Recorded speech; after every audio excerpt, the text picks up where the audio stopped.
약간 그 하나님이 지키라고 하신 이 법도하고 뭔가 예수님이 우리를 구원하신 거하고 맞지 않아 보이는 듯한 그런 이해가 안 가더라고요.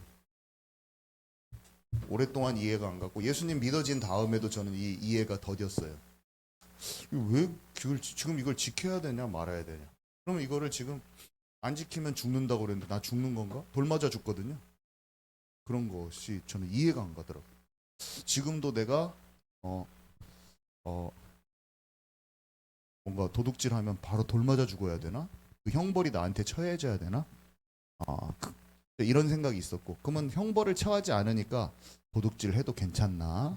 뭐 이런 생각도 들었어요. 그러면 도둑질 해도 지금은 안 죽잖아. 그러니까 도둑질에 대한 그런 죄를 인식하는 세기가 줄어들었나 보다. 뭐 이런 생각도 해보고 다 틀린 생각이었어.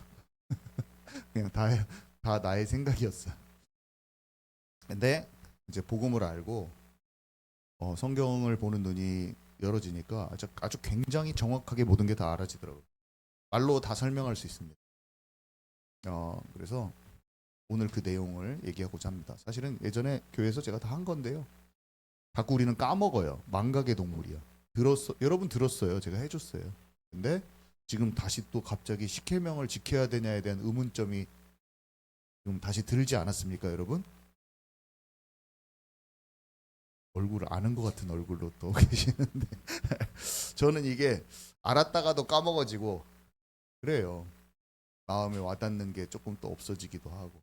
네, 오늘 이 내용을 하는데요. 일단은 출애굽기 20장이에요. 여러분 성경책 있는 사람들은 눈으로 따라오시고 양 장로님이 다 읽어주실 건데 귀로 듣고 싶으신 분은 귀로 들으시고 핸드폰이 있으신 분은 핸드폰을 찾으시고 성경책이 있으신 분은 성경책 찾으셔도 됩니다. 출애굽기 20장 1절부터 20절까지 양진희 장로님이 읽으실 건데요. 여러분들은 눈으로 따라오면 되고 양 장로님이 20절까지 읽으니까 힘들겠죠? 잘 응원하는 마음으로 출애굽기 20장 1절에서 20절까지 여러분들은 안 읽는 대신에 내용을 잘 집중해 보세요. 다시 한번 십계명이 이런 내용이었지. 오늘 십계명에 대해서 얘기할 거니까 십계명이 이건 오늘 나하고 뭔 상관이 있지? 이런 생각을 가지고 한번 읽도록 하겠습니다. 우리 양정님 읽어주시도록 하겠습니다. 하나님이 이 모든 말씀으로 말씀하여 이르시되 나는 너를 애굽 땅 종 되었던 집에서 인도하여 낸 내 하나님 여호와니라. 너는 나 외에는 다른 신들을 내게 두지 말라. 너를 위하여 새긴 우상을 만들지 말고 또 위로 하늘에 있는 것이나 아래로 땅에 있는 것이나 땅 아래 물 속에 있는 것에 어떤 형상도 만들지 말며 그것들에게 절하지 말며 그것들을 섬기지 말라. 나 내 하나님 여호와는 질투하는 하나님인즉 나를 미워하는 자의 죄를 갚되 아버지로부터 아들에게 3, 4대까지 이르게 하거니와 나를 사랑하고 내 계명을 지키는 자에게는 천대까지 은혜를 베푸느니라. 너는 내 하나님 여호와의 이름을 망령되게 부르지 말라. 여호와는 그의 이름을 망령되게 부르는 자를 죄 없다 하지 아니하리라. 안식일을 기억하여 거룩하게 지키라. 엿새 동안은 힘써 내 모든 일을 행할 것이나 일곱째 날은 내 하나님 여호와의 안식일인즉 너나 내 아들이나 내 딸이나 내 남종이나 내 여종이나 내 가축이나 내 문 안에 머무는 객이라도 아무 일도 하지 말라. 이는 엿새 동안에 나 여호와가 하늘과 땅과 바다와 그 가운데 모든 것을 만들고 일곱째 날에 쉬었음이라. 그러므로 나 여호와가 안식일을 복되게 하여 그날을 거룩하게 하였느니라. 내 부모를 공경하라. 그리하면 내 하나님 여호와가 내게 준 땅에서 내 생명이 길리라.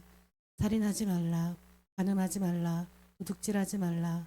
내 이웃에 대하여 거짓 증거하지 말라. 내 이웃의 집을 탐내지 말라. 내 이웃의 아내나 그의 남종이나 그의 여종이나 그의 소나 그의 낙이나 물은 내 이웃의 소유를 탐내지 말라.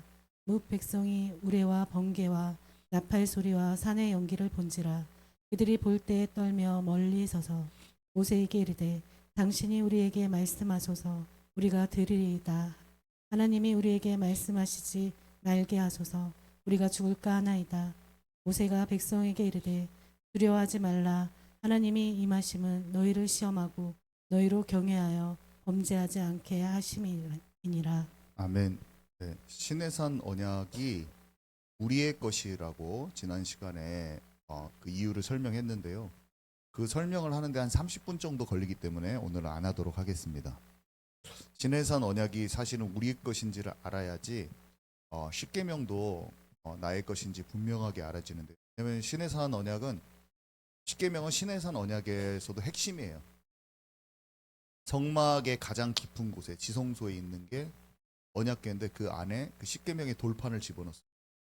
그거는 이 십계명이 하나님의 말씀 중에 얼마나 중요한지 알려주는 대목이에요. 그래서 십계명은 하나님과 살아있는 관계가 있는 자만 지킬 수 있는 하나님의 법도이자 사실은 복음 그 자체입니다. 복음하고 십계명하고 다른 게 아니에요.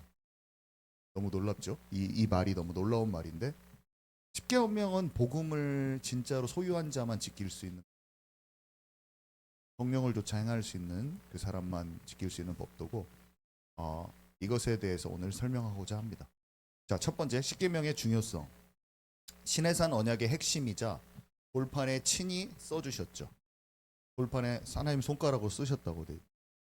그래서 지성소, 방금 말했듯이 지성소 안에 있는 성막이를 계시해 줬는데, 성막은 하나님의 임재가 있는 곳이잖아요. 성막 안에 성소, 지성소, 언약궤, 그 언약궤 안에 이 돌판을 집어넣는 특별 보관하는 그런 내용이에요. 그리고 우리가 지난 시간에 나눴듯이 성막도 우리 거라고 했잖아요. 신에선 언약은 그리스도를 믿는 모든 사람의 것입니다. 그것이 성경에 기록돼 있었잖아요. 실제로 모세가 신명기에 선포를 했잖아요. 그리고 바울의 말들을 통해서 참 유대인은 그냥 할례만 받은 사람이 아니라 그리스도를 참되게 따르는 그 사람이 아브라함의 자손이라고 말했고, 아브라함의 자손에게 주신 언약이 시내산 언약이라고 하나님 말씀하셨지. 시내산 언약은요, 그리스도를 믿는 모든 사람의 것입니다. 그래서 그 시내산 언약의 핵심인 십계명은요, 믿는 모든 자들에게 주어진 하나님의 말씀이에요. 그러면 그 말씀이 어떻게 지킬 수 있는지, 어떻게 구체화됐는지, 예수님은 그 율법의 완성이 자신이라고 얘기합니다. 십계명이 나다 이 말이에요. 십계명에 완성되는 게 나다 이 말. 율법이라는 건 다 십계명에서 파생다 나오는 거기. 십계명 자체가 율법이라고 볼 수 있는데, 율법 자체가 자신이라고 예수님 말씀하셨어요. 그래서 신해산 언약이 오늘날 그리스도인의 것이기에 예수 그리스도로 말미암아 이 율법 십계명이 완성되었기에 우리가 이것을 어려울지라도, 또 이게 우리에게 와닿지 않을지라도, 도대체 이것을 그러면 어떻게 우리의 마음에 담는 것이 중요한 것인가, 어떻게 우리가 이해할 것인가, 그거는 참으로 중요한 일이에요. 십계명 안에 있는 하나님의 마음을 발견하고 그게 복음과 어떤 관련이 있는가를 우리가 들여다보는 것은 성경을 읽는 데 있어서 가장 중요한 일 중에 하나입니다. 그래서 시내산 언약을 지금 하고 있는 과정 속에 십계명을 안 하고 넘어갈 수가 없고, 또 금요 예배 같은 경우는 죄를 이기는 싸움과 기도에 대해서 얘기하고 있는데, 이 십계명 자체가요, 죄를 이기는 아주 가장 중요한 발판이 되기도 해요.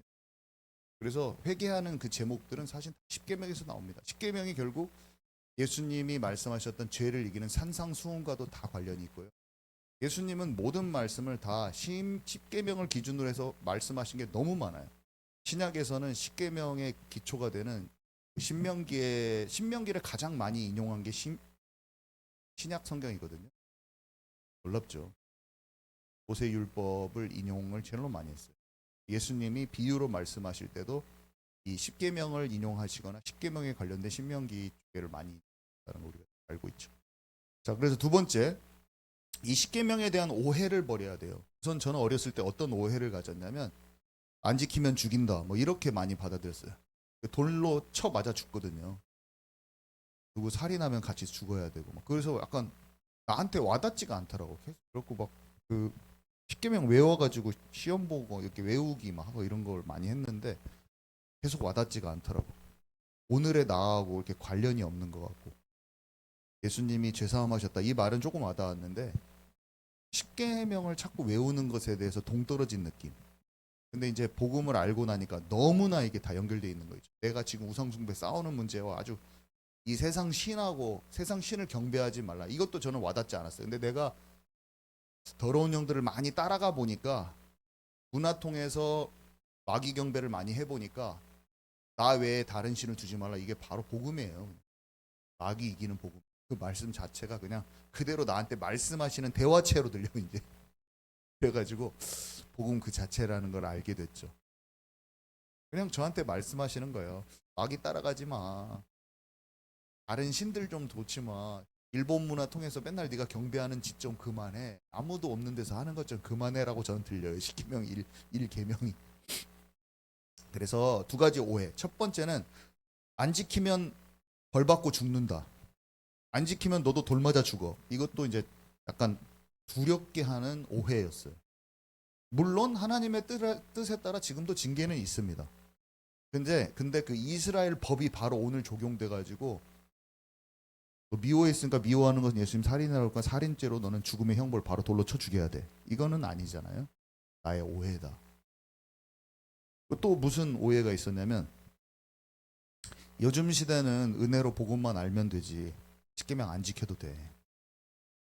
두 가지 오해. 하나는 오늘 돌로 쳐맞아 죽는다. 하나는 안 지켜도 돼. 상관없어. 예수 믿고 다 구원받았어. 두 가지가 다 오해였다는 걸 깨닫게 됐습니다. 신명기 33장 3절 말씀 함께 여기 써놨죠? 우리 함께 읽도록 하겠습니다. 시작. 여호와께서 백성을 사랑하시나니 모든 성도가 그의 수중에 있으며 주의 발 아래에 앉아서 주의 말씀을 받는도다. 모세가요. 자유 없는 이 노예와 같은 상태에 있는 우리 모든 사람들에게 진정한 자유를 선물해 주신 하나님의 사랑과 은혜인 것을 노래했어요. 그러니까 말씀을 받는 것을 그렇게 표현했죠. 하나님의 백성을 사랑하셔서 이 말씀을 받는 것을 그렇게 표현했어요. 십계명 받는 것을. 근데 오늘 성경 구절의 2절에 보니까 나는 너를 애굽 땅 종 되었던 집에서 인도하여 낸 네 하나님 여호와니라 이렇게 처음에 써 있잖아요. 십계명을 주기 전에 딱 뭐라고 말씀하셨냐면 내가 너를 세상에서 사탄에서 건져낸 게 나야 이렇게 시작하십니다. 내가 너를 지금 하나님은요 우리를 말씀을 주시기 전에 뭐를 법도를 주시기 전에 이미 출애굽한 상태에서 이 법도를 딱 주셨잖아요. 말씀이 아니면 자유가 없어요. 사실은 사람은 진리가 너희를 자유케 하리라. 하나님이 영이 계신 곳에 너에게 참된 해방이 있다. 성경에 기록되어 있는 내용이죠. 하나님이 이제는 나의 말씀에 안에 거해야 돼. 이 말씀 하나님의 나라는 하나님의 말씀이 너희 안에 있으므로 너희가 악한 자를 이기는도다. 하나님의 말씀을 항상 사모하고 귀 기울여야 너희는 내 말로만 살 수 있어. 사람이 떡이 아니라 말씀으로 사는 존재인 것을 알게 하려 하시면서 십계명을 주셨잖아요. 십계명은 사실은 다 마귀를 이기는 포인트들이에요. 하나님과 관계 회복과 이웃을 사랑하고 사탄에게 속지 않는 모든 포인트들이 핵심 포인트들이 다 들어있는데요. 한마디로 예수님은요 세상에서 우리가 하나님 멀리하고 세상 신, 세상 임금, 사탄을 다 섬기고 있는데 모든 사람은 한마디로 노예 상태로 종노릇 하는 상태 비참하게 살던 우리를 예수 십자가의 피로 생명의 길을 딱 열으셔서 우리를 구원하셨단 말이에요. 그래서 우리는 예수님을 딱 영접하면 죄로부터 해방되는 것 이것을 조금 알게 되죠. 근데 말씀을 딱 먹기 시작해요. 하나님 말씀 따라서 하나씩 이렇게 알게 되면 어떻게 되냐면 이 해방의 맛이 풍성해집니다. 여러분 아멘이십니까? 내가 중독이나 이런 모든 것들이 진짜 마귀 따라 산다는 걸 딱 알고 진짜 회개하고 나오고 또 미움의 감정들 이런 것들이 살인이라는 걸 알고 해방되는 것은 체험해 본 사람만 알아요. 체험해 본 사람만. 아무리 말씀을 들어도 그것을 내가 내 것으로 내 안에 딱 담으면서 그것을 해방 안 되잖아요. 말씀이 이번 주에 뭐가 떨어졌어요? 사랑하는 아들을 분리시켜라 이렇게 나왔단 말이에요. 애착 지점을 분리시켜라. 그럼 그게 하나님의 음성이었는데 내가 그것을 외면해. 그 사람 마음에 해방이 없습니다, 여러분. 그게 죄거든요. 아버지와 분리해라 제가 했어요. 근데 여러 가지 인간적인 이유로 정에 이끌려서 분리를 안 하잖아요. 영적 상태가 절대로 안 자라요. 그냥 해방받지 못한 상태, 거기에서 머물러 있어요. 절대로 안 자랍니다. 그래서 어떤 사람은 신앙생활을 해도 20년을 해도 어린아이 같이 남아요. 그걸 빨리빨리 따라가는 사람은 1년 만에 20년 생활하는 사람 추월해버려요. 사역자 돼버려 이 사람 막 딱 전진해가지고. 근데 고집 피우는 사람, 완고한 사람, 성경에는 온유하지 않다고 기록되어 있는데 그 사람은 하나님이 주실 기업의 땅이 바로 앞에 있는데도 그 땅을 취하지를 못해요. 막 다른 사람 핑계대고 막 이렇게 했는데 결국은 자기가 고집 피워서 그런. 자기가 분리할 때 안 분리한 거예요. 맨날 돌아가. 분리 안 하고 했으면 벌써 자기가 먼저 갔기 때문에 가족이 돌아오기도 하고 다 하는데 맨날 돌고 있어요. 여기서 이렇게 돌고 있다가 다시 와가지고 그 지점. 자기 영적 상태가 그 지점이에요. 말씀을 받고 내가 분리를 해버리면 되는 거예요. 다른 사람한테 변명거리를 찾지 말고, 다른 사람을 원망하지도 말고, 다른 사람 핑계하지도 말고, 나 자신에게서 찾는 은혜가 저와 여러분에게 있기 바랍니다. 그래서 하나님의 말씀을요 우리 안에 담으면 우리가 마귀를 이겨요. 그래서 갈라디아서 5장 1절 우리 함께 읽을게요. 시작. 그리스도께서 우리를 자유롭게 하려고 자유를 주셨으니 그러므로 굳건하게 서서 다시는 종의 멍에를 매지 말라. 네. 자유를 주셨어요. 출애굽했어요. 그러므로 굳건하게 서서 종의 멍에를 매지 말고. 굳건하게 서는 방법은 십계명을 근간으로 한 하나님의 모든 말씀, 죄를 이기는 모든 말씀을 우리 안에 담으면 되는 것입니다. 근데 십계명을 받아야 될 것도 저는 잘 몰랐다는 거예요. 여러분도 잘 모를 수도 있어요. 십계명에 죄를 이기는 엄청 강력한 권세들이 십계명 안에 들어있는 거예요. 사실은 그게 다른 말씀하고도 다 이어집니다. 그것을 성경의 증거를 찾아보도록 하겠습니다. 세 번째, 십계명의 큰 두 줄기라고 되어 있는데요. 예수님께서 십계명을 요약해줘요. 두 계명으로. 이건 유명한 거죠. 마태복음 22장 37절, 39절 함께 읽도록 하겠습니다. 시작. 예수께서 이르시되 내 마음을 다하고 목숨을 다하고 뜻을 다하여 주 너의 하나님을 사랑하라 하셨으니 둘째도 그와 같으니 내 이웃을 내 자신같이 사랑하라 하셨으니. 둘째도 시작.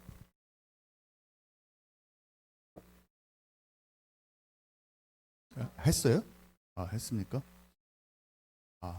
잘하셨습니다. 이 떳떳한 얼굴로 우리 양자를 했는데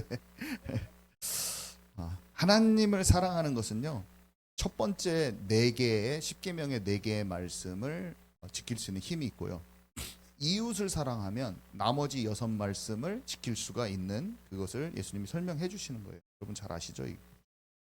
근데 이제 키포인트는 사랑으로만 지켜질 수 있어요. 우리의 의지와 노력과 행위가 아니라. 죄는 한마디로 한결같이 사랑의 원칙과 반대되죠.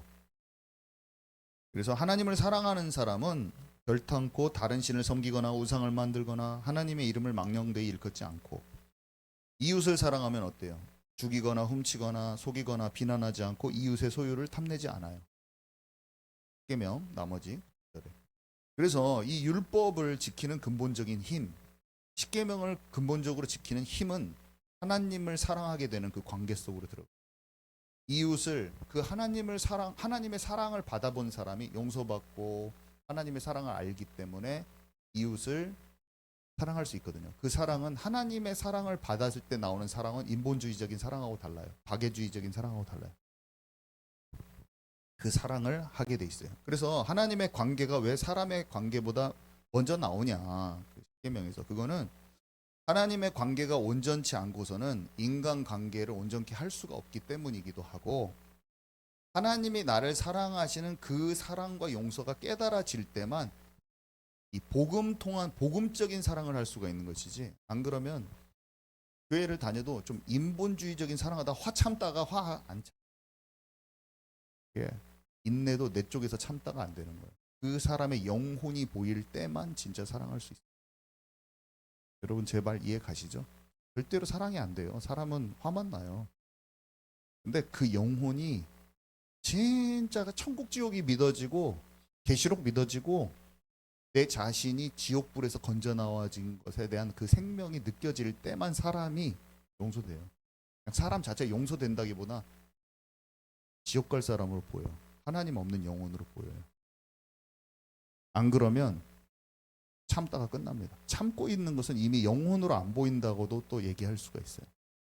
저는 그렇더라고요. 군대에서 진짜 돌로 찍어버리고 싶은 살인적 보복감이 온 사람을 용서된 거는 인생 전체가 시작부터 꼬여 있구나, 이게 완전히 영적 방황, 영적 고아로 돼 있구나라고 알 때 내 마음에 힘이 왔어요. 이건 용서도 아니고 그냥 그럴 수밖에 없구나. 이게 믿음에서 출발해서 나온 그 사람을 보는 관점. 그래서 내가 지금까지 사랑하려고 하고 용서하려고 했던 모든 자체가 수고하고 무거운 짐이었구나. 그것도 깨달았어요. 그래서 저도 미친 듯이 제가 믿어졌다고 그때 말하고 다닐 때, 너 예수님 계속 믿었는데 뭘 지금 믿어졌냐고 했는데 그 쉼이 온 거죠. 그 사람에 대한 미움이 실제로 없어지는 걸 경험이 돼서 막 미친놈처럼 말하고 있었어. 근데 진짜 믿음은 이 사람에 대한 생각이 입니다. 확실히. 그게 믿음이에요. 자, 그래서 네 번째, 십계명은 성경 모든 계시의 압축이다 이렇게 써놨는데, 예수님께 어떤 사람이 나와서 율법 중에서 어느 계명이 큽니까? 이렇게 물어봐요. 그러니까 예수님이 마태복음 22장 40절 거기에 써 있죠. 이 두 계명이 온 율법과 선지자의 강령이니라 이렇게 말씀하셔요. 좀 말이 어렵죠. 온 율법과 선지자의 강령이니라, 이 말이 좀 어렵잖아요. 그 말을 좀 쉽게 쓴 성경에 나온 거 우리 함께 읽어보도록 하겠습니다. 모든 율법과 시작. 모든 율법과 예언자들의 가르침은 이 두 계명에서 나온 것이다. 네. 그러니까 두 계명이 십계명의 압축이잖아요. 그러니까 성경에 있는 모든 다른 세부 율법, 주님이 말씀하신 계명, 또 선지자들이 말했던 전부 다 십계명에서 출발했던 거예요. 여러분 이해 가십니까? 십계명은요, 하나님이 말씀하신 모든 말씀과 율법과 말씀들이 압축된 거라고 성경이 얘기하고 있어요. 예수님이 말해줬어요. 그러면 뭐예요? 신구약 성경 66권이 거기에 나온 모든 계시, 선지자들이 말한 것, 또 다른 율법들, 이게 요약되고 정리돼서 핵심이 딱 되는 게 십계명이라는 거예요. 우리 그걸 알아야 돼요. 그래서 여기에 어떤 식으로 파생됐는지 우리가 볼 필요가 있구나. 왜 핵심인가 좀 생각해 볼 필요가 있다는 거예요. 그래서 이 십계명이 기독교 복음의 진수를 깨닫기 위한 기초가 된다는 걸 우리가 눈치챌 수 있어요. 사실은 성경 66권이 말하고 하는 바가 뭐죠? 예수 그리스도예요. 아까 그 말하고도 맞잖아. 율법의 완성이 예수 그리스도다. 율법의 핵심은 십계명이다. 맞는 말이잖아요. 십계명이 전체 율법을 요약하는 것이기도 한데 그것이 완성되는 건 예수 그리스도다. 성경은 이렇게 얘기하고 있습니다. 그래서 하나님 나라의 비밀인 이 예수 그리스도를 온전히 알기 위한 기초가 되면서도 핵심이 되는 게 시내산에서 받은 십계명이라는 것을 우리가 영적 논리상으로도 말씀을 통해서 점검을 할 수 있다는 것을 오늘 말씀드리고요. 자, 다섯 번째, 이 십계명은요 10가지 말씀이잖아요. 10개를 말해줬잖아요. 근데 그 말씀을 근간으로 해서 율법을 세부 사항을 막 얘기해줘요. 그 내용이 여기 보면 출애굽기 20장에서 23장에 써 있고, 또 신명기는 앞에 했던 거 다시 요약해서 설명해 주는 거잖아요. 그래서 조금 더 발전된 내용들이 있더라고요. 광야를 통과하면서 문제들이 많이 생겼을 거 아니에요. 초반에 주어졌던 율법보다 또 증거가 됐더라고요. 그래서 신명기 6장에서 26장에 보면은 십계명을 주어졌지만 그 십계명은 이게 도둑질을 하지 말라 이렇게 돼 있지만 실제로 도둑질 하면은 얼만큼 배상해 줘라 이런 말은 없잖아요.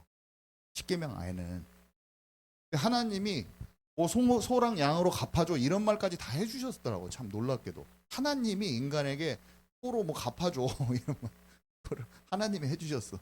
그리고 사람 죽이면 사형 집행해 알려주셨어요. 돌로 쳐서 죽이라고. 그러니까 형벌의 내용까지도 하나님이 알려주신 그 세부 율법의 내용들이 이 출애굽기 20장에서 23장하고 신명기 6장하고 26장에 기록돼 있다는 거예요. 그 부분이 지금 세부 율법인데 저는 어렸을 때 그냥 죽이는 거 이런 거에 대해서 너무 가혹하지 않나 이런 생각을 많이 했어요. 참 나의 인간적인 생각인데 있잖아요. 홍수 바로 이전에 사람들이 너무나 난폭하고 막 사람들끼리 너무 많이 죽였어요. 아십니까? 네. 음란이 얼마나 창궐했는지 수간과 막 완전히 장난이 아니에요. 우리가 지금 생각하는 거랑 우리는 하나님이 이 땅을 쓸어버리기까지 폭력과 음행이 너무 심했는데 그게 더러운 영들의 역사와 이제 천사들의 타락한 것과 이런 게 다 있잖아요. 성경에 기록되어 있잖아요. 천사들이 타락해서 네피림들이 나오고 네피림들을 중심으로 해서 인간이 완악해진 수준이 상상을 초월합니다. 근데 하나님의 법도와 주님께서 그렇게 주실 수밖에 없다는 것이 성경 전체와 사람의 타락의 수준이 조금 내게 민감하게 이해되면서 좀 알겠더라고요. 이런 내 생각 쪽에서 성경을 보니까 막 가혹하다가 느끼고 그런 것도 있었더라고요. 저는. 그래서 이런 것들을 잘 묵상해 보시면 여러분 알 수 있습니다. 아무튼 이 율법의 세부 조항이 세워진 부분이 이 두 가지 파트에 걸쳐서 성경에 기록되어 있는데요. 이 내용은 한마디로 십계명에 주어진 그 단순한 율법들이 삶에는 어떻게 적용할 것인가를 하나님께서 깊이 알려주신 거예요. 자, 그래서 세부 율법은 십계명을 구체적으로 삶에 적용하기 위해서 확장된 것이다라고 정리할 수가 있습니다. 그래서 이 내용들을 보면 우리의 삶 속에 구체적으로 적용하고 실천할 수 있는 중요한 원리를 제공해요. 그러니까 그 이스라엘 백성들에게 그때 당시에 중요한 원리들을 제공했어요. 삶에.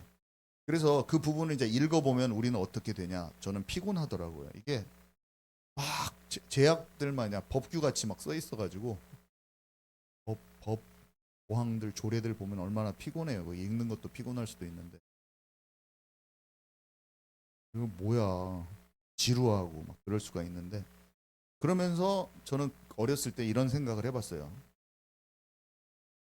지금 하나님의 교회 같은 데서는 이 율법 유월절 이런 거 거기 써 있거든요. 유월절 지금 지켜야 된다. 이런 오류에 빠진단 말이에요. 오늘 이제 그런 얘기를 할 건데 유월절 우리 지켜야 되는 거 아니야? 아니면 우리도 지금 잘못하면 똑같이 돌 맞아 돌 쳐서 죽여야 되는 거 아니야? 제대로 좀 지키려면 이런 어떻게 적용하는 건가? 지금 그럼 그때 이스라엘 백성들한테 줬는데 이런 이제 오류가 생기기도 하고 궁금증도 생기기도 하고 뭐냐 이게. 근데 일단은 이 십계명은요 진주보다 아름답고 찬란한 영적인 보석과 같은 것이다. 우리는 잘 눈치채지 못해. 그렇게 표현할 수가 있습니다. 왜냐하면 이 속에는 악한 것들을 이길 수 있는 하나님의 그 섭리가 다 그런 근본적인 내용이 들어있는 하나님의 말씀이기 때문에 인간을 올가매기 위한 게 아니라 도리어 그 당시에 사람들을 보호하고 생명을 보호하고 삶 속에서 하나님의 공평과 정의가 드러나고 영적인 질서 가운데 사람들을 더 보호하고 세워주는 역할을 하고 있어요. 십계명이. 그래서 십계명에 있는 근본적인 영적인 원리가 우리의 삶에 지금도 똑같이 적용될 때 우리가 삶 속에서 많은 어두움을 이길 수가 있는 거예요. 실제로. 신명기 6장 24절에서 25절 한번 읽도록 하겠습니다. 시작. 여호와께서 우리에게 이 모든 규례를 지키라 명령하셨으니 이는 우리가 우리 하나님 여호와를 경외하여 항상 복을 누리게 하기 위하심이며 또 여호와께서 우리를 오늘과 같이 살게 하려 하심이라. 우리가 그 명령하신 대로 이 모든 명령을 우리 하나님 여호와 앞에서 삼가 지키면 그것이 곧 우리의 의로움이니라 할지니라. 아멘. 우리는 본래 하나님을 경외하고 하나님을 사랑하고 그분의 말씀 가운데 그분을 의지하고 그분과 교제하며 그렇게 살도록 창조됐어요. 그 안에 복이 있고 하나님의 말씀을 떠나서 자꾸 마귀 따라가면은 자동으로 멸망이에요. 우리가 막 자유를 입는 것 같잖아요. 마귀 따라가면 내 마음대로 하니까. 근데 패망하는 거예요. 내 고집 피우면 패망하는 거예요. 하나님은 하나님 안에 말씀 안에 있으면 사실은 진짜 복이 안 없어져요. 복이. 하나님 말씀 밖으로 가면 열심히 일해도 여러분 어떻게 됩니까? 신명기에 메뚜기가 와고 다 먹어버려.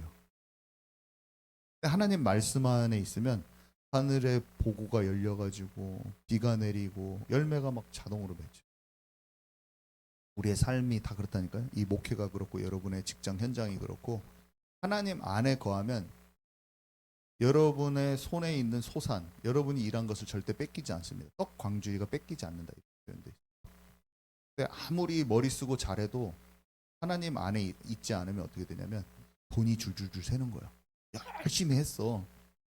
열심히 막 하고 직장 일도 하고 내가 머리 써가지고 막 탁탁탁 해가지고 이렇게 했는데 내가 거기에 계산이 들어가 있어. 그럼 하나님이 어떻게 하시냐면 메뚜기가 와가지고 싹 먹어버려. 농사 다 지어놨는데 망해버려요. 이게 돈이 새는 일이 생겨. 돈을 딱 모아놨는데 어떻게 되냐면 내가 염려하고 내가 걱정하고 막 해가지고 막 아등바등하면서 이렇게 했잖아요. 근데 그게 사실은 내가 막 쥐어짜면서 하나님을 믿는다고 하면서도 내 염려, 내 걱정에 사로잡혀서 내가 방법을 써가지고 만약에 돈을 그렇게 못 얻잖아요. 그 돈은 반드시 아무 일도 아닌 것에 돈이 슉 새버린다는 거 여러분 아시기 바랍니다. 반드시 아무 일도 괜히 아프도 않을 애가 아파갖고 병원 가가지고 병원비로 홀라당 날아버려. 차가 괜히 너무 차가 갖고 차를 퉁 받아가지고 차 판금 도색에 가져야 돼. 돈이 쫙 나가버려. 진짜입니다, 여러분. 근데 내가 경제를 진짜 하나님께 맡기고 나의 일을 또 성실히 하고 주 안에서 내가 흔들림 없이 딱 있으면 결코 모자람이 없는 법이에요. 돈에 대한 모든 염려를 좀 내려놓으시기 바랍니다. 많이 없으시지만 그래도 남아있는 찌꺼기 같은 거를 싹 버려버리세요, 여러분. 내가 막 걱정하고 있으면 이게 하나님의 말씀을 청종하지 않으면 어떻게 해요? 자녀들이 다 아까 1000대까지 복을 받는다고 했잖아요. 하나님의 자녀들이 하나님의 말씀을 청종하지 않으면 자녀들이 다 전쟁 나가지고 막 딴 데로 흩어진대요. 신명기 28장 내용 아시잖아요. 저는 우선은 이렇게 내 중심을 잘 지켜야지 자녀들이 복 받는 길이구나. 나는 그렇게 생각하고 있습니다. 그래서 안 되는 건 내 손으로도 할 수 없지만 일단은 성경 말씀대로 그냥 이렇게 있는 거예요. 돈도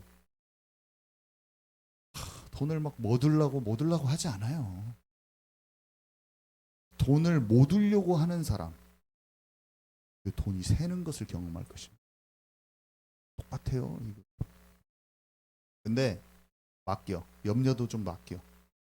내게 주어진 것에 또 작은 것에 자족할 줄도 알라. 금은 하나님이 그것을 안 뺏겨요, 그러면.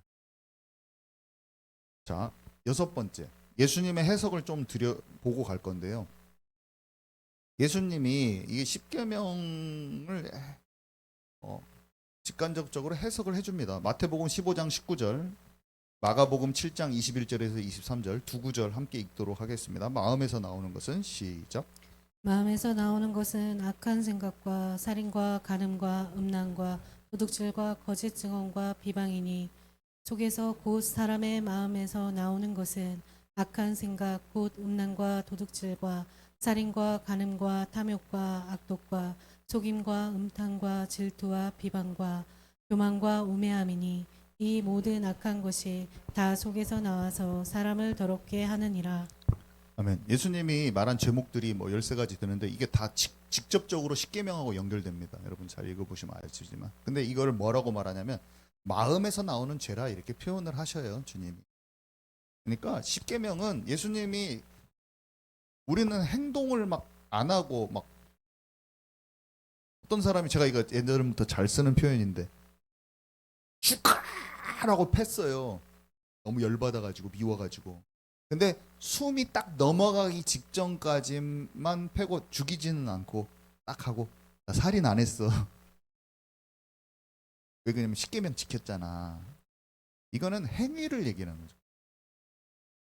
예수님은 미움이 살인이다. 그러니까 마음을 보시는 마음을. 마음이 사랑하는 자가 되라는 하나님의 마음을 떠났기 때문에 가인이 아벨을 죽이는 거잖아요. 너는 네 마음에 있는 죄를 다스려라.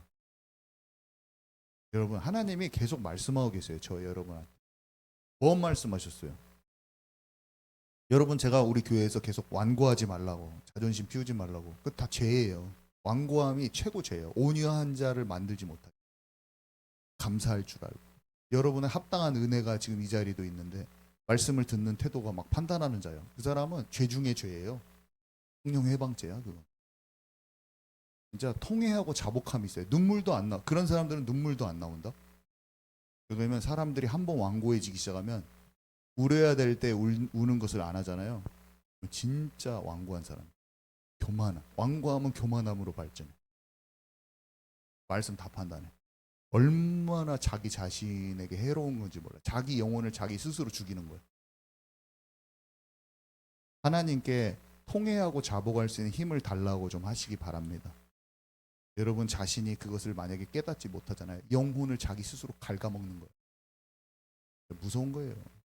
제가 말했죠. 엉뚱땡뚱하게 내가 봤을 때 낮아 보이는 목사님 말도 경청한다고 제가 말씀드렸지 않습니까? 왜 그런 줄 아세요? 혹시 나한테 하실 말씀 있을까 봐 하나님이. 진짜입니다. 어디를 가도 적고 있어요. 어디를 가도 딱 봤을 때 목사님 얼굴이 아니야. 그냥 복음 없어 보여. 그래도 전 적고 있어. 진짜예요. 항상 그래. 왜냐? 하나님은요. 그런 사람 통해서도 나한테 갑자기 말씀하실 때도 있어요. 잘못된 사람한테서도 하나님의 음성이 갑자기 영적으로 들릴 때가 있어요. 그 사람이 말을 안 했는데도 들릴 때가 있어요. 주님이 환경적으로 들릴 때도 있어요. 너는 그 사람처럼 되지 마. 그런 거라도 들릴 수도 있어요. 근데 마음이 막 딱 팔짱 끼고 있어. 막 구경꾼이야. 아니면 막 자기 마음이 온통 교만한 거지. 사탄이 주는 마음. 여러분 제발 그렇게 되지 마세요. 신앙생활 그렇게 하다 망한 사람이 한둘이 아니에요. 집에서 그렇게 하고 있으면 자녀들한테 다 전달돼요. 자녀들이 다 죽어 있는데 그 부모가 자기 태도를 못 고쳐서 그렇게 되는 사람도 부지기수예요. 절대로 그렇게 되면 안 돼요. 자, 근데 여기 우리 사람의 마음은 우리가 숨길 수 있잖아요. 그냥 우리가 포장하면 다 숨길 수 있습니다. 근데 마음의 생각은 사람이 숨겨도 심장과 폐부를 살피는 하나님 앞에 숨길 수가 없어요. 속일 수도. 여러분과 저는 그냥 잠깐 포장하고 서로 이렇게 대하면 돼요. 근데 하나님 앞에서는 그게 숨길 수가 없어요. 우리 한번 여기 그래서 우리 일평생은요. 불꽃 같은 하나님의 눈앞에서 결국에 벌거벗은 것 같이 다 드러나게 돼 있어요. 저는 그 말씀들을 볼 때 그 말씀 앞에 섰을 때 두렵고 회개가 많이 나오고 항상 그렇습니다. 요즘에도 회개도 많이 하고 성 밖에 가는 목회자들이 하도 많다고 내가 알고 있기 때문에 목회를 이끄는 것보다 더 중요한 것은 내 중심이에요. 항상 우리의 마음과 행동을 다 달아본다고, 저울에 달아본다고 성경에 기록돼 있어요. 하나님의 저울은 더함이나 덜함이 없이 아주 정확해요. 우리 사무엘상 2장 3절, 잠언, 그 다음에 다니엘 5장 27절까지 우리 한번 다 읽도록 하겠습니다. 시작. 심히 교만한 말을 다시 하지 말 것이며 오만한 말을 너희의 입에서 내지 말지어다. 여호와는 지식의 하나님이시라. 행동을 달아보시느니라. 내가 말하기를 나는 그것을 알지 못하였노라 할지라도 마음을 저울질 하시는 이가 어찌 통찰하지 못하겠으며 내 영혼을 지키시는 이가 어찌 알지 못하시겠느냐. 그가 각 사람의 행위대로 보응하시니라. 데겔은 왕을 저울에 달아보니 부족함이 보였다 하미요. 네. 우리가 말에 대해서 저번에 얘기했지만 여러분 우리가 교만한 말, 조롱하는 말, 비웃는 말, 상대방에게 흘기는 눈빛 그런 거 우리 다 치유 받읍시다, 여러분.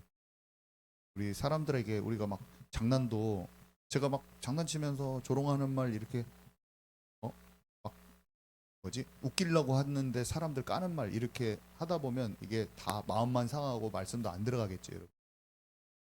우리는 사람 사이에 진짜 그 사람을 사랑하기 때문에 더 존중하는 말, 사랑하는 말 해야 돼요, 여러분. 세상에서는 까는 말을 많이 하거든요. 웃기려고. 우리 싹 거두시기 바랍니다.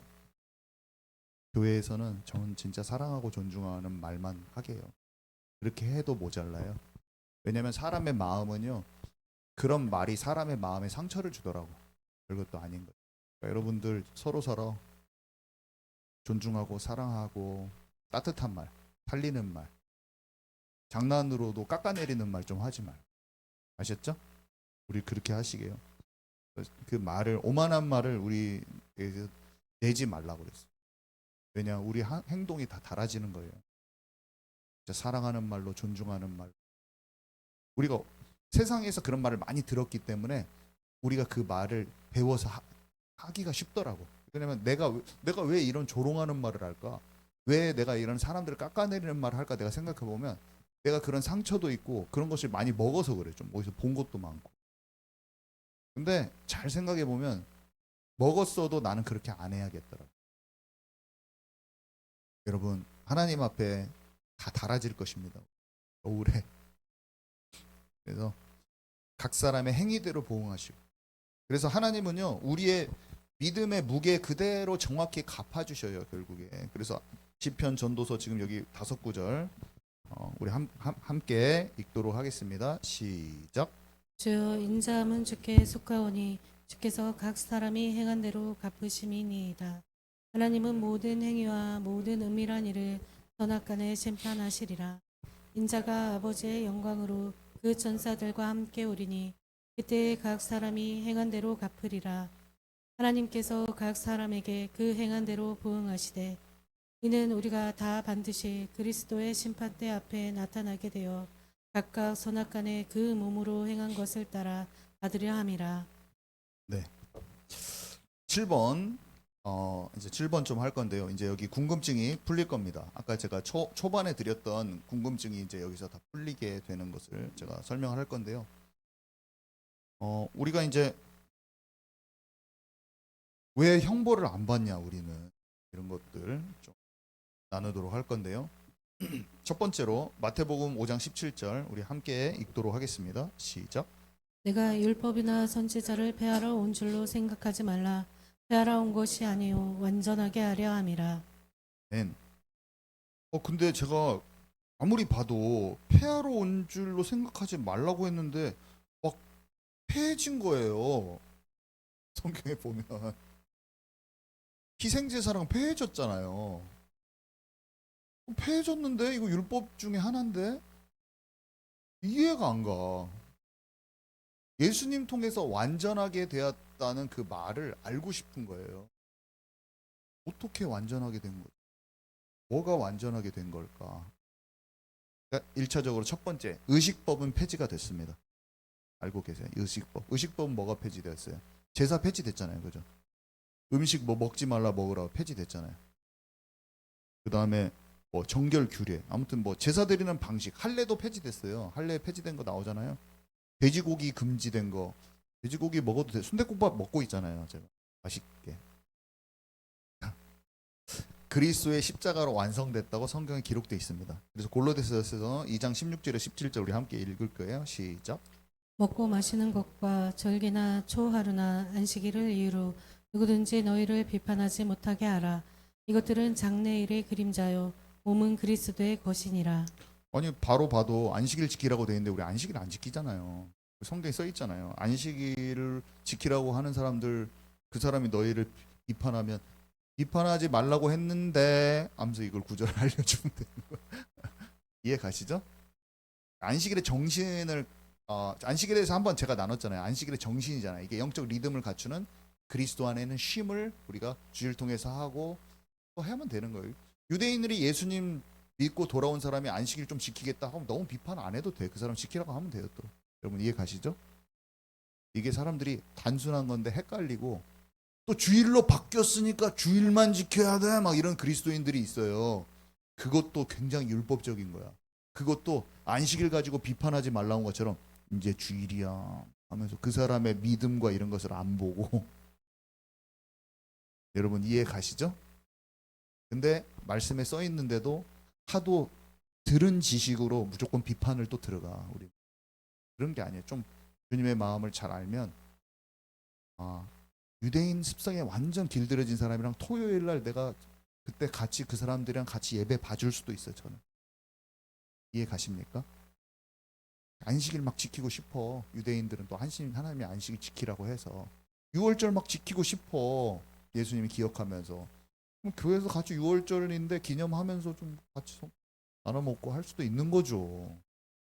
그랬더니 또 누가 막 세임교회는 또 이제 하나님의 교회처럼 6월절 지킨다고 막 뭐라 그냥 지킬 수도 있고 안 지킬 수도 있고 그것의 의미를 지금 현재 예수님의 그 그리스도께서 하신 구원을 놓고 기념할 수도 있는 거예요, 여러분. 도리어 말도 안 되는 이스터 이런 잘못된 것에서 나오는 우리가 그런 절기들을 더 지키는지도 몰라. 9월절이 없잖아요, 뭐. 그럼. 여러분 이해 가십니까? 9월절의 뿌리가 여신 이스터라고 막 사람들이 하잖아요. 그러니까 좀 이런 절기에 이런 것에 어떤 날이 더 중요하다고 그런데 매이지 말라고 했잖아요. 아무튼 포커스는 여기서 말하고 하는 포커스는 뭐냐? 일단 의식법은 실제적으로 폐지됐다는 게 성경에 기록돼 있어요. 그러면 율법이 폐지되지 않았다고, 십계명이 폐지되지 않았다고 하는데 뭔가 안식일이 폐지된 것 같은 이 느낌. 근데 예수님을 통해서 완성됐다는 건 도대체 뭐지? 하는 의문을 가질 수가 있지 않습니까? 또 다시 또 폐지된 걸 봅시다. 두 번째, 첫 번째는 의식법이 폐지되었고 두 번째는 시민법이 폐지되었어요. 시민법이 폐지된 것의 가장 큰 것. 여러분과 저희가 지금 돌로 맞아 죽지 않는 거예요. 한국에는 사형법이 없잖아요. 그러니까 사형법이 있나? 사형 안 하잖아요. 어쨌든 이 시민법 이스라엘 사람들의 시민법이니까 당연히 안 지켜도 되겠지. 그 국가법이 있잖아요. 하나님이 그 이스라엘 백성들한테 줬잖아요. 그들이 하고 있는 토지 분배 규정, 종은 뭐 6년 있다가 7년째 종 풀어줘야 된다. 뭐 이런 거 안식년에 풀어주고 그런 거 있거든요. 그게 세부 율법이 있어요. 안식일에 관련된 것이 확장돼 가지고. 근데 이거는 고대 그 이스라엘의 국가법으로 하나님 주신 거예요. 그때 당시에 그 사람들이. 근데 오늘날 교회는 국가가 아니잖아요. 그리스도인들은 이스라엘에 종속된 국가도 아니고 전 세계에 흩어진 영적 공동체인데 그걸 적용하는 게 말도 안 되죠, 사실은. 그래서 우리가 안 지키고 있는 겁니다. 시민법은요 폐지돼 있는 거예요, 지금. 자, 그런데 세 번째 십계명은 어떤가를 이제 우리가 봐야 돼요. 예레미야 31장 33절 말씀 함께 읽도록 하겠습니다. 시작. 그러나 그날 후에 내가 이스라엘 집과 맺을 언약은 이러하니 곧 내가 나의 법을 그들의 속에 두며 그들의 마음에 기록하여 나는 그들의 하나님이 되고 그들은 내 백성이 될 것이라. 여호와의 말씀이니라. 아멘. 네. 우리가 사람을 살인한다고 돌로 쳐 죽이지는 않지만 하나님이 우리가 마귀한테 속아서 미워하고 가인처럼 미워하고 살인하게 되는 것을 마음에서 이기기를 원하시는 거예요. 여러분 아멘이십니까? 성령 안에서 지키는 거예요. 그래서 성령을 조차 행하라. 육신의 욕심을 이루지 육체 욕심을 이루지 아니하리라. 이거는 영적인 원리는 전혀 변하지 않았어요. 패러다임의 전환. 뭔가 예수님이 오시기 전에 제사를 드렸지만 제사는 안 드려. 근데 예수님이 행하신 그 십자가의 구원을 향하여 기대하고 소망하는 마음이 실제로 성취되었고 그걸 간직하는 그 마음은 전혀 변하지 않았어요. 예수님을 소망하셔서 예수님이 성취된 그 그리스도에 관한 모든 구원과 우리를 향한 하나님의 사랑은 그대로 있어요. 우리가 품어야 될 내용은. 근데 주님이 그냥 이제 그냥 제사 그만 지내고 이제 십자가를 기억하면서 예수님을 나를 영접해. 그러면 주님이 하란 대로 막 그게 주님의 마음을 아는 자지. 여러분 아멘이십니까? 6월절 지켜야 돼. 꼭 지켜야 돼. 그 사람이 하나님의 마음을 모르는 사람이야. 자기가 아는 것처럼 막 더해도 너는 6월절도 모르잖아. 6월절은 이스라엘 사람들이 이렇게 지키는 거야. 근데 요즘에도 다 지켜야 돼. 그게 하나님의 마음을 모르는 사람이야. 형식에 갇힌 사람들. 하나님은요 시대마다 하나님의 패러다임 바꿀 수도 있어요.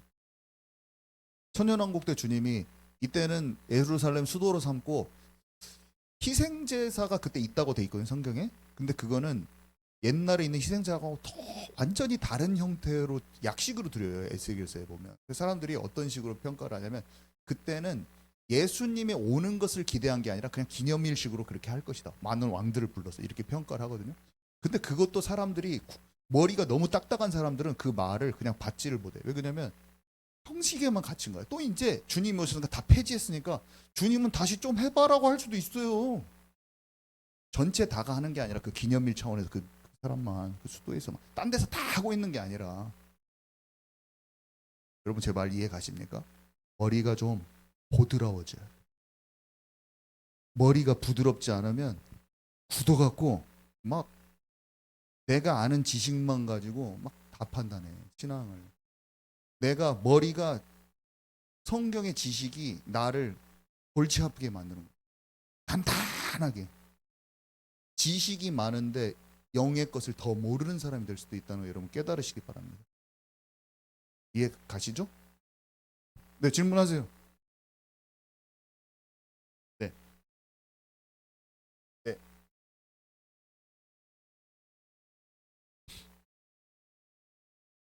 네.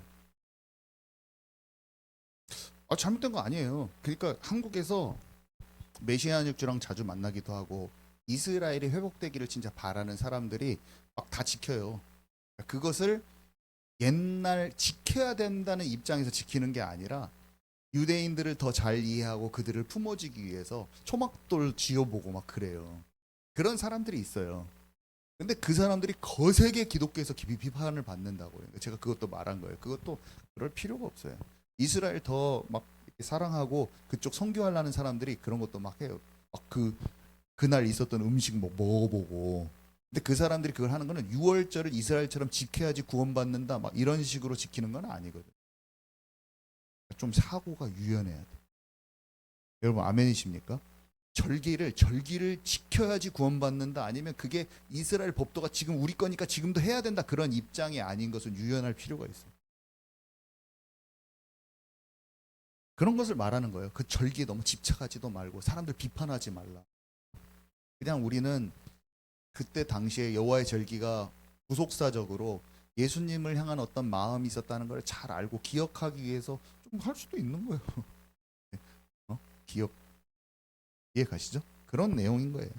자, 그래서 지금 여기에 써 있듯이 예레미야 때는 하나님이 예전에 예레미야가 받은 언약에 대해서 나눴었지만 장차 성령이 오셔가지고 성령을 조차 행하는 그것을 너희들이 이스라엘 백성 너희들 진짜 형식적으로만 하고 맨날 소를 잡음이 살인하는 것 같고 하나님이 막 제사를 안 받으신다고 할 때 거의 바벨론한테 멸망할 때 예레미야한테 예수님 오시기 전에 그 마지막 언약을 주시잖아요. 이때 강력한 언약을 주시잖아요. 예레미야를 통해서 바벨론 포로 갈 때 그때 이게 나의 법을 이제는 네 마음의 기록, 마음이 쫓아갈 수 있는 그렇게 될 거야.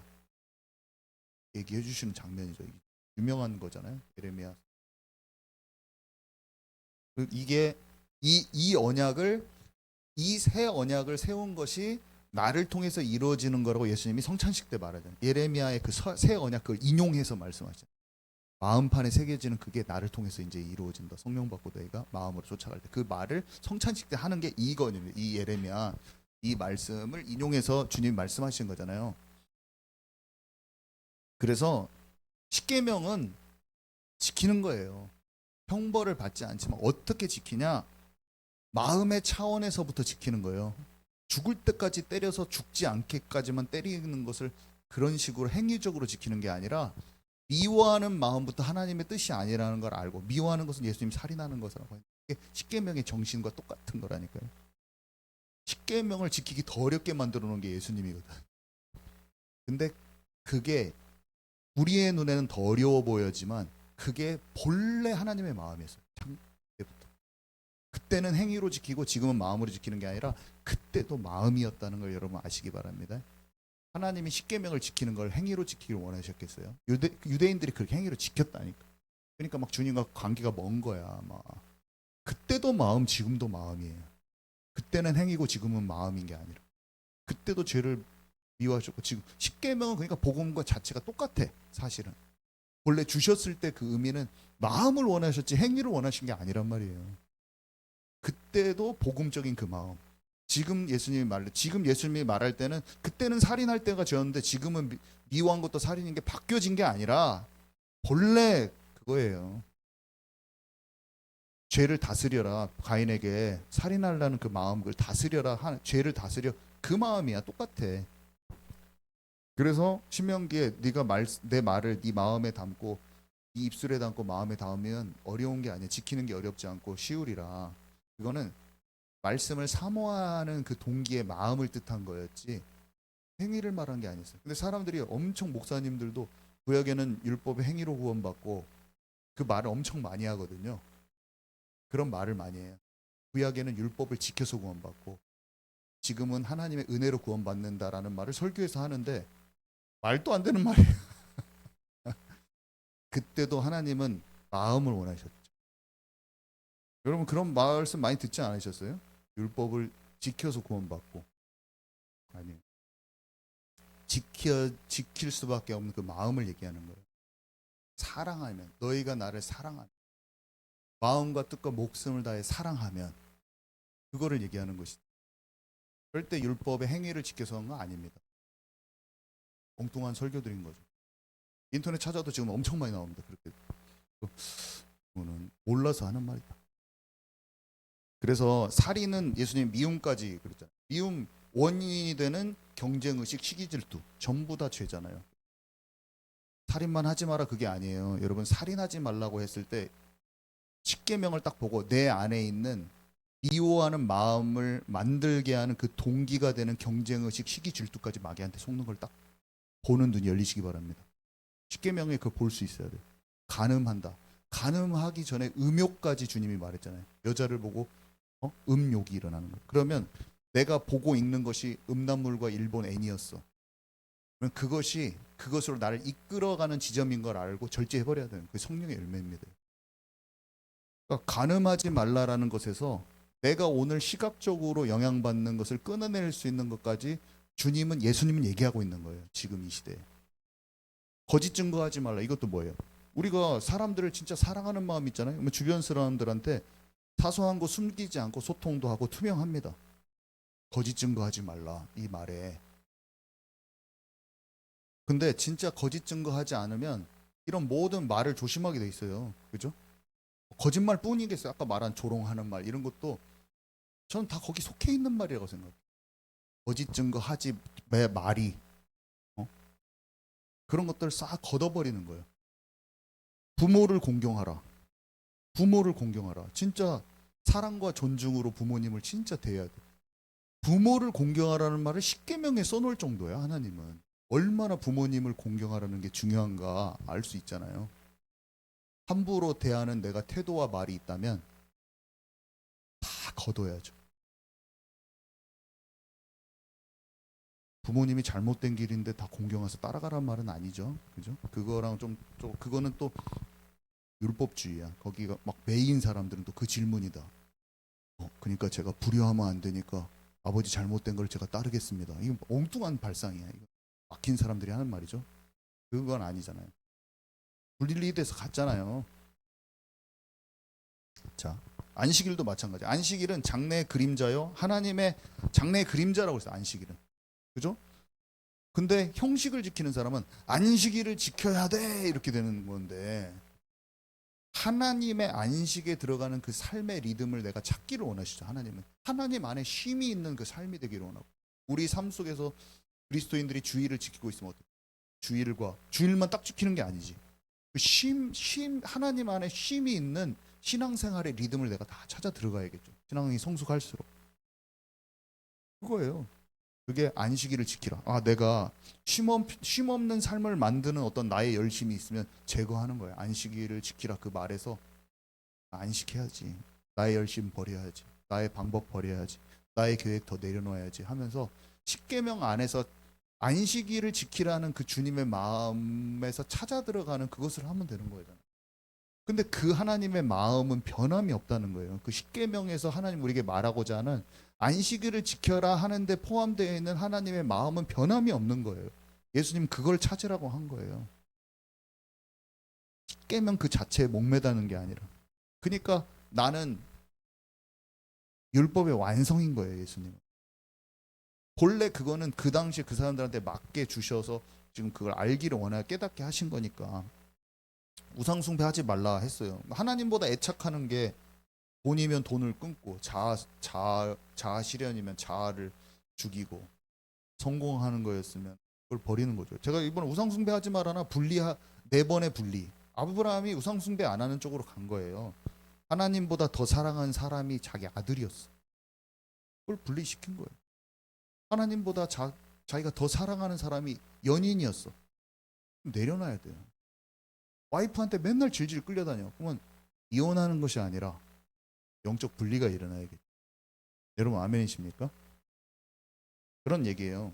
이름을 망령되이 부르지 말라. 그러면은 내가 이름만 이제 안 불러야지. 이름만 하나님 나는 저주한 적이 없어. 근데 하나님의 이름을 망령되이 이르는 것은 쉬워요. 예수님 믿는다고 하고 엉뚱한 짓 하고 살면은 그냥 그 삶이 그냥 망령되이 일컫는 삶이야.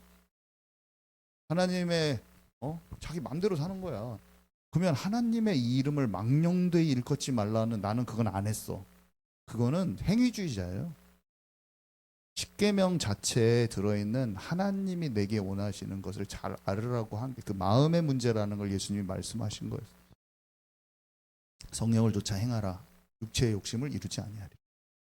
그래서 마태복음 5장 20절에 내가 너희에게 이르노니 너희 의가 서기관과 바리새인보다 더 낫지 못하면 결코 천국에 들어가지 못하리라 했잖아요. 그래서 예수 그리스도의 생명 가지고 살아나는 그 사람들은 성령을 쫓아 살기 때문에 작은 것을 살기 때문에 그들보다 의롭게 될 수밖에 없어요. 이 사람들 진짜 완전히 장난 아니에요. 막 다 장사해먹고 맨날 헌금 뜯어먹고 당연히 그 사람들보다 의가 나아. 겉으로 포장만 돼 있기 때문에. 여러분 아멘이십니까? 옛날에는 이 성경을 보고 이 바리새인 서기관보다 내가 의가 낫지 못해서 천국에 못 들어가나 막 이런 생각을 읽으면서 했던 적이 있는데 이 사람들은 완전 속이 썩었어요. 예수님 막 저주하고 막. 그 사람들이야 예수님 막 죽이려고 하는 사람. 예수님 죽인 사람들이잖아요. 그래서 은혜만 강조해서 율법 폐기론자가 되면 안 돼요. 제가 많이 한 말이죠.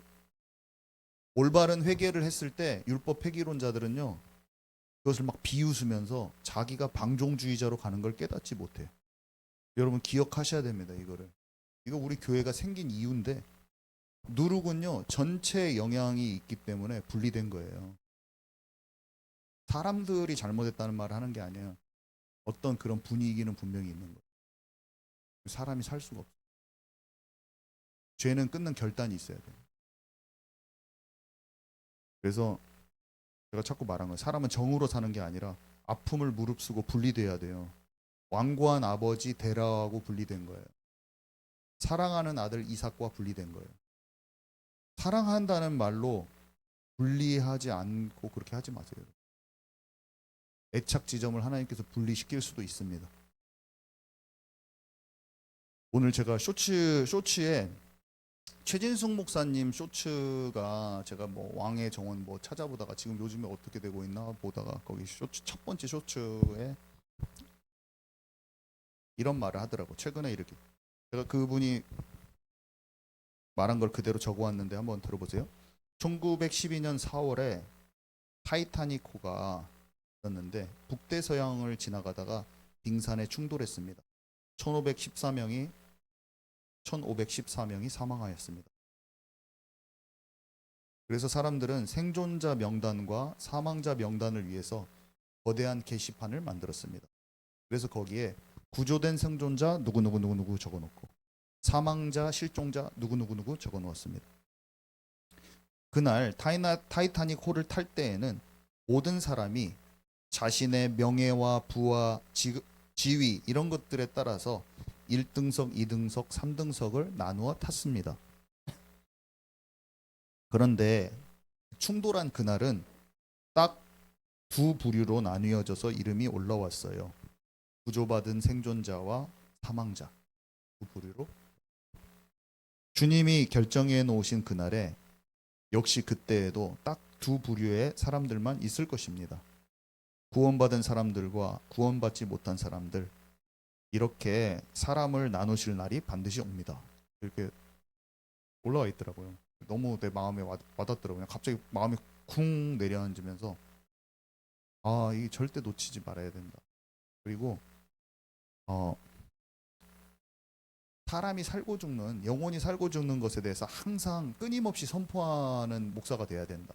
이런 생각도 들고 그런 마음이 들었어요. 그래서 십계명을 왜 나눴냐? 죄와 꼭 싸워서 이기는 자가 됐으면 좋겠어요. 우리 교회는 같이 이 십계명이 우리를 살리는 것이구나. 너무 어렵게 생각하지도 말고 과거에 생각했던 우리가 좀 오해들도 풀고 조금 여기 안에 우리를 살려주는 악한 자를 이기고 마귀를 이기고 죄를 이기게 하는 근본 어떤 뿌리들이 압축돼서 들어갔다는 걸 알고 우리 삶 속에 조금 더 잘 적용되기를 주님께 기도하면서 우리 안에 쓴뿌리와 상처들과 죄의 근성들을 다 뿌리 뽑아버리게 우리 같이 우리 꼭 그렇게 합시다. 서로 같이 기도해주고 연약한 점이 있을 수 있으니까 한 번에 우리가 잘 안 되지만 방향을 아는 사람은 끝내 승리할 수 있어요, 여러분. 저와 여러분이 끊임없이 회개하고 좀 약간 그런 육신 체질을 잘 벗어나서 우리 교회가 좀 힘 있는 교회가 같이 되도록 서로 응원하면서 우리 꼭 그렇게 갔으면 좋겠습니다. 우리 기도 인도해 주시겠습니다.